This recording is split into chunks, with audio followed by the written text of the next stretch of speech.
रामायण।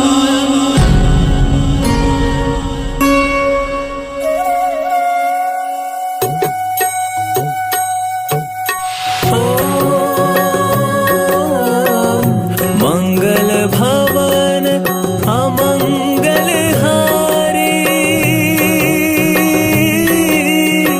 सुनहु सुदशरथ अजर बिहारी। राम सिया राम जय जय राम। राम सिया राम जय जय राम। राम सिया राम जय जय राम। राम सिया राम जय जय राम।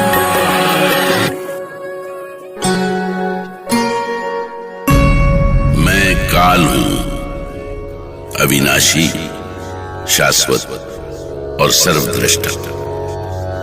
भूत और वर्तमान के साक्षी के रूप में मैं सदा विद्यमान रहा हूं और भविष्य में भी मैं ही रहूंगा। मैंने सृष्टि का आदि देखा है और उसका अंत भी।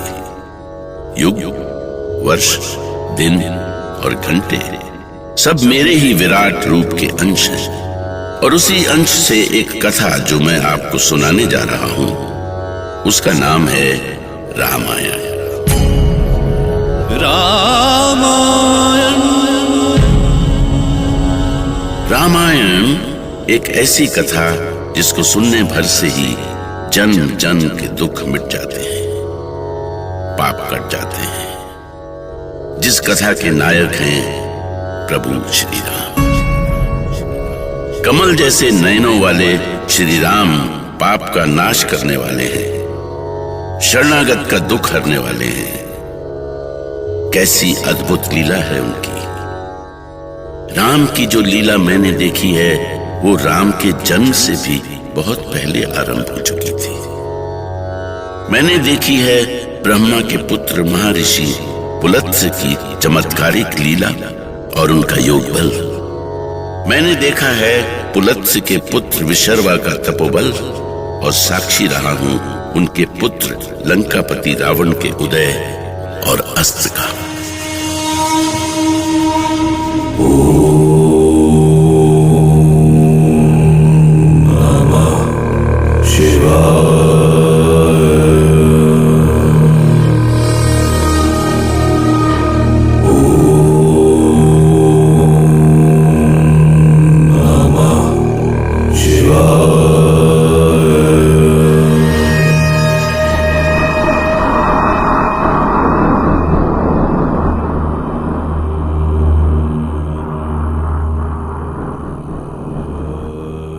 पिताश्री, ये किसका विमान जा रहा है? पुत्र, ये विमान कुबेर का है। तो ऐसा विमान मेरे पास क्यों नहीं है? कुबेर अलकापुरी के सम्राट है पुत्र, इसलिए उसके पास विमान है। और विमान तो शासकों के पास ही शोभा देते हैं। एक भाई अलकापुरी का सम्राट बनकर विमान पर विचरण करे और दूसरे भाई की आश्रम में जीवन की साधारण आवश्यकता भी ना पूरी। ये कैसा न्याय है पिताश्री? अपने ही पुत्रों में ऐसा भेद क्यों किया आपने? ये भेद मैंने नहीं किया। कुबेर ने देवताओं को प्रसन्न करके धनपति का पद प्राप्त किया है। भले ही उसने देवताओं के चरणों पे गिरकर सत्ता प्राप्त की हो, पर मेरे पास शक्ति है और मैं शक्ति के बल पर सत्ता को छीन लेने पर विश्वास करता हूं। इसलिए अब कुबेर की सत्ता पर मेरा अधिकार होगा। और यदि देवता मेरी विजय के रास्ते में आए तो वो भी मेरे क्रोध से नहीं बचेंगे। कोई नहीं बचा सकेगा उन्हें। रावण ने अपने अहंकार में चूर होकर केवल कुबेर और देवताओं की ही नहीं, यमराज की भी सत्ता छीन ली। एक दिन उसने यमराज को चुनौती देते हुए यमलोक पर आक्रमण कर दिया। तू मृत्यु का स्वामी है ना यमराज, तो बचा ले अपने आप को, बचा ले अपने सिंहासन को। सावधान रावण, ये मत भूल कि मैं मृत्यु का देवता हूँ और तू मुझे चुनौती देकर स्वयं अपनी मृत्यु का कारण बन रहा है। मुझसे बढ़कर इस सृष्टि में कोई नहीं है। यदि रोक सकता है तो रोक ले मुझे। और इस तरह रावण के अत्याचार से भयभीत यमराज को भी अपना सिंहासन छोड़कर भागने के लिए विवश होना पड़ा। रावण का अत्याचार दिनों दिन बढ़ता ही जा रहा था। उसने ऋषि पुत्री वेदवती से बलपूर्वक विवाह करना चाहा। उस समय वेदवती हवन कुंड के सामने बैठी विष्णु को प्रसन्न करने के लिए उनकी साधना कर रही थी। ओम विष्णवे नमः स्वाहा। तो क्या उसने अपने बल से विष्णु भक्त वेदवती को भी हासिल कर लिया? ओम विष्णवे नमः स्वाहा। ओम विष्णवे नमः स्वाहा। ओम विष्णवे नमः स्वाहा। कैसा सुंदर रूप पाया है तुमने वेदवती। ओम विष्णवे तुम्हारे इस रूप पर तो सिर्फ रावण का अधिकार होना चाहिए। विष्णवे नमः स्वाहा। सुंदरी कन्या, ओम विष्णवे तुम लंकापति दशानन रावण के रहते हुए भी उस तुच्छ विष्णु की साधना कर रही हो। ओम विष्णवे नमः कन्या, स्वाहा। तुम मेरी बात ना सुनकर मेरा अपमान कर रही हो। लंकेश को अपनी उपेक्षा स्वीकार नहीं। विष्णवे नमः। अब कर ले साधना। मैं इस हवन कुंड को ही नष्ट कर देता हूँ। किसने दुस्साहस किया मेरी साधना भंग करने का? मैंने, दिग्विजयी लंकापति रावण ने। यदि अपना हित चाहती हो तो उस विष्णु की साधना छोड़कर मुझसे विवाह कर लो। मूर्ख, तुझे लज्जा नहीं आती ये बोलते हुए?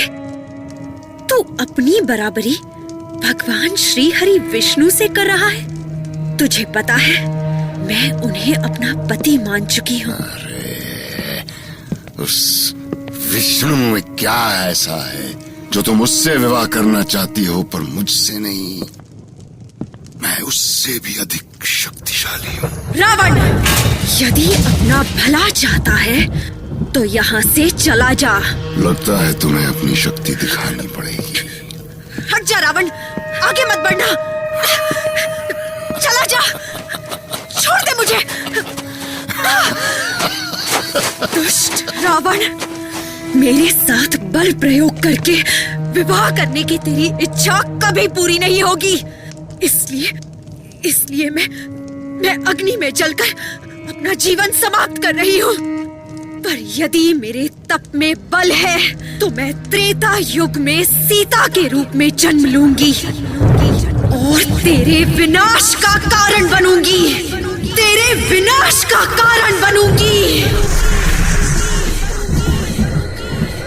इस तरह रावण के अत्याचार से देवता, यक्ष, गंधर्व और ऋषि मुनि सभी पीड़ित थे। हर ओर त्राही त्राही मची हुई थी। अंत में धरती को इस अत्याचार से मुक्त करने के लिए ऋषि मुनि भगवान विष्णु के पास पहुंचे। त्राहिमाम, त्राहिमाम, रक्षा करे प्रभु, रक्षा करे। लंकापति रावण का अत्याचार दिनों दिन बढ़ता जा रहा है। उसके राक्षस सैनिक यज्ञ का विध्वंस कर रहे हैं, ऋषियों मुनियों की हत्या कर रहे हैं। प्रभु उस दुष्ट का अंत कीजिए, अंत कीजिए प्रभु, अंत कीजिए।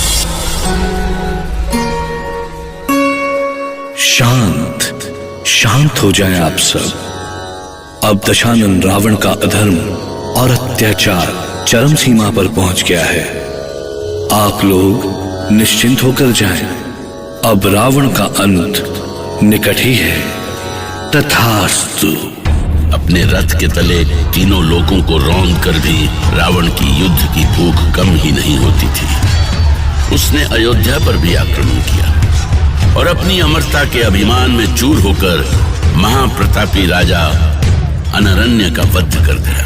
नहीं, अनरण्य नहीं, तुझे दशानन के खड़ग की प्यास तो बुझानी ही होगी। हे अत्याचारी रावण, मैं सूर्यवंशी अयोध्यापति अनरण्य तुझे श्राप देता हूं कि तूने मेरा जो रक्त बहाया है वही रक्त तेरी मृत्यु का कारण बनेगा। मेरे ही कुल में पैदा हुआ एक रघुवंशी तेरे राक्षस वंश का सदा सदा के लिए नाश कर देगा। अनरण्य ने मरने से पहले रावण को श्राप दिया और यही श्राप रावण के अंत का कारण बना। रावण अजेय था। मृत्यु के देवता यमराज को पराजित करके वो अमर हो चुका था और अब उसका अंत बस तभी हो सकता था जब धरती पर स्वयं ईश्वर जन्म ले। राम